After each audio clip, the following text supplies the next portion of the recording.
नमस्कार दोस्तों, आज मैं बात करूंगा राजस्व संहिता की धारा 143।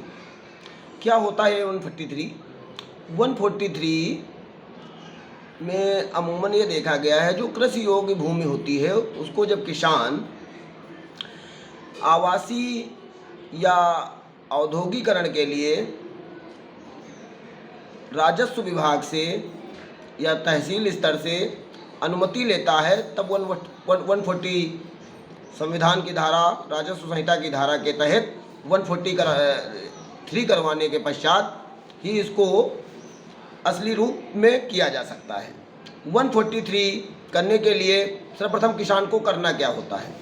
143 करने के लिए किसान को सर्वप्रथम तहसील में एक आवेदन करना होता है।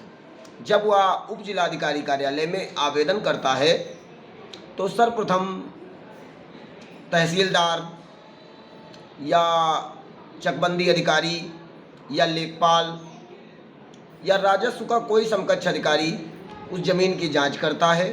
जांच के उपरांत एक रिपोर्ट लगाता है और वो रिपोर्ट लगाने के पश्चात एसडीएम उसे 140 के तहत अधिकार या कानूनी रूप देता है, जिसमें वह भूमाफियाओं के द्वारा या व्यक्तिगत द्वारा आवासीय प्लाट के लिए उसको उपयोग में ला सकता है।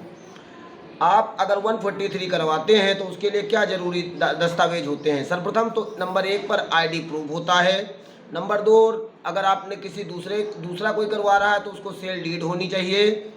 आपके फसल अगर उसमें लिखी है तो उसका फसलों का भी पूरा रिकॉर्ड होना चाहिए। अगर ज़मीन आपको परिवार के पीढ़ी दर पीढ़ी पूर्वजों द्वारा मिली है तो आपके भाइयों में जो बंटवारा हुआ है उसका विभाजन प्रमाण पत्र होना चाहिए, जिससे ये पता चल सके कि ये ज़मीन आपकी है। आपकी ज़मीन का मानचित्र होना चाहिए और जो 143 कराने के लिए भू राजस्व शुल्क लगता है उसकी रसीद भी होनी चाहिए। प्रत्येक राज्य में 143 कराने का अलग अलग प्रावधान है। अलग राज्य में अलग अलग फीस के तहत भू राजस्व की फीस अदा की जाती है, जिसमें दिल्ली, महाराष्ट्र और राजस्थान जो वहाँ की ज़मीन है, वहाँ का रेट है, वहाँ का सर्किल रेट है, उसके अनुसार किया जाता है। इससे 143 कराने से आपको फ़ायदा क्या होता है कि आपकी ज़मीन चकबंदी से मुक्त हो जाती है। आपके ज़मीन का सर्किल रेट तय हो जाता है और भू राजस्व शुल्क से भी इसको मुक्ति प्राप्त हो जाती है। अगर आप किसी भी ज़मीन को 143 जिस उद्देश्य से कराते हैं, इससे अतिरिक्त उसमें अगर आपने आवासीय 143 कराया है और फिर उसमें आप उद्योग स्थापित करते हैं तो इसमें सजा का भी प्रावधान है अगर कोई शिकायत करता है। बाकी 143 में आपको दाखिल खारिज में भी आसानी रहती है, क्योंकि फिर आपकी कृषि योग्य भूमि सरकार की नज़रों में तय हो जाती है कि आपने उसको आवासीय कर लिया है। आप उस पर कृषि योग्य भूमि से हटाकर उस पर आवास स्थापित करना चाहते हैं या बेचना चाहते हैं, अपने ज़मीन का सर्किल रेट बढ़ाना चाहते हैं। ऐसी स्थिति में 143 कराया जाता है।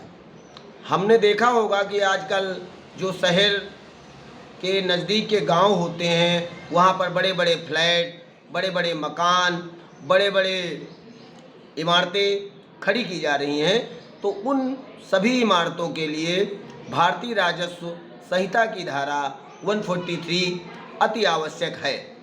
अगर 143 आपने नहीं कराया, आपने अपनी ज़मीन को प्लाटिंग या आवासीय में बेच दिया या अपना आवास बना लिया, तो ये कानून के विपरीत है। उसमें आपके कार्रवाई हो सकती है, आप समस्याग्रस्त हो सकते हैं, परेशान हो सकते हैं, जिसमें आपको उस ज़मीन के हिसाब से हर्जाना या जुर्माना भी भुगतना पड़ सकता है। ऐसी स्थिति में अति आवश्यक है कि आप जब भी अपनी कृषि योग्य भूमि को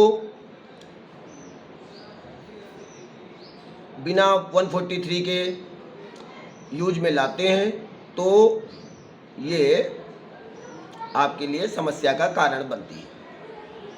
अतः 143 आवासीय कराने के लिए अति आवश्यक है।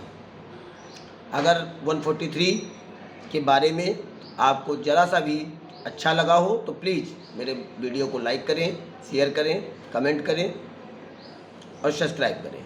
जय हिंद, जय भारत, धन्यवाद।